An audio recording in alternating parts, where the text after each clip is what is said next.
So let us very quickly see the entire summary. We heard a lot today, right? In the 16th chapter, we studied the divine and the demoniac qualities.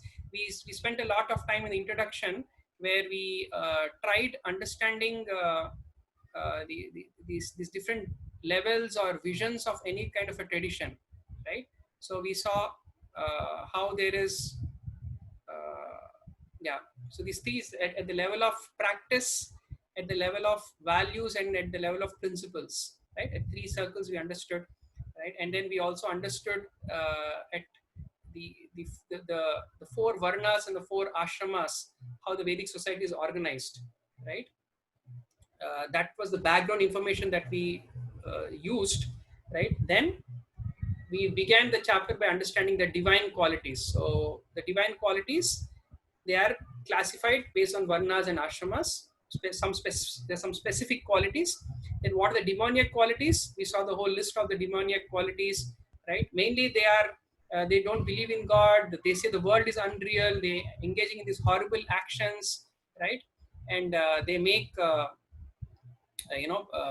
even the so-called charity and sacrifice they perform is just for show. And eventually, because the lust, anger, and greed, they are paving their way towards hell. So how do I overcome this demoniac nature? Make the scriptures as the basis of one's life. Why? Because by following scriptures, you get perfection, happiness, and supreme destination. But then what about someone who's not exactly following the Vedic scriptures, right?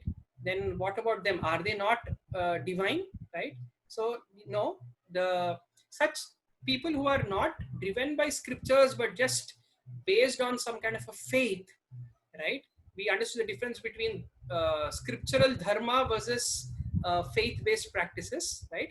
So there, Krishna doesn't classify them just on the basis of certain external names, geographically or historically made names, but rather everybody can be broadly categorized into the three gunas, the three modes of material nature, right?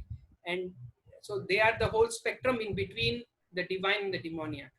So there, the people in mode of goodness, they worship demigods. In mode of passion, they worship demons. In ignorance, they are worshipping ghosts and spirits.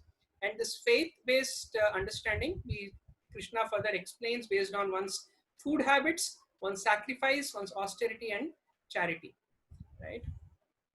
And we saw the whole list. I'll not go into these details, but as I said earlier, right, these are all the outer circle, the practices. So if you really want to enter into the spirit of following Bhagavad Gita, live a lifestyle based on Bhagavad Gita, all these things that we wrote, the yellow lines, which are in the mode of goodness, start imbibing them to whatever level of feasibility that you can in your own life.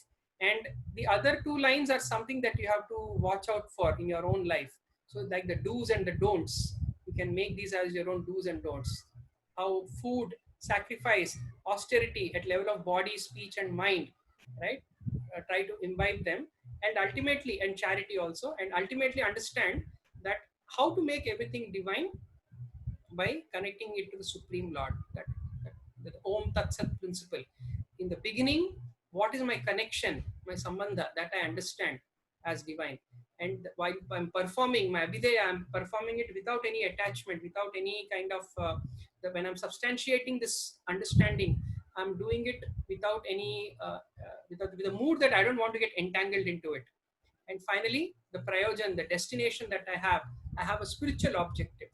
So that way, by connecting everything to the Supreme Lord, one will be able to make one's practice, the outer circle of one's life, also spiritual. So very, very nice chapter, 15, 16, 17, a beautiful connection.